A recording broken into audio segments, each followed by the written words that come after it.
Rich হবে, এটা আমি বিশ্বাস করি আর কি। আব্বাস ভাইয়ের উদ্দেশ্যে আপু আপনি একটু দুই লাইন যদি বলতেন।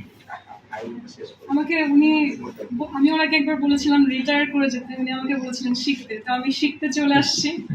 এবং I think he had a tremendous political career, অনেক লম্বা এবং অনেক সাফল্যের। এবং আজকে আমি ওনাকে বলছিলাম যে আসলে উনি কখনোই রেস্ট ইন পিস হতে পারবেন না, উনি আল্লাহ না করুক দীর্ঘায়ু হোক, বা যখন এই পৃথিবীতে থাকবেন না তখনও অমর থাকবেন।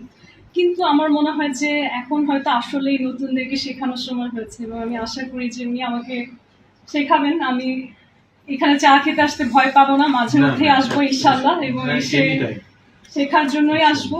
এবং আমার ভেতরে সত্যিকার একটা ইচ্ছা যে বাংলাদেশকে আসলেই সংস্কার করার অনেক প্রয়োজন, and we are going through a real crisis. এবং আমার মনে হয় যে উনি সেই জায়গায় আমাকে as a guardian probably guide করতে পারবেন ইনশাল্লাহ। একটুখানি কি আপনার এই যে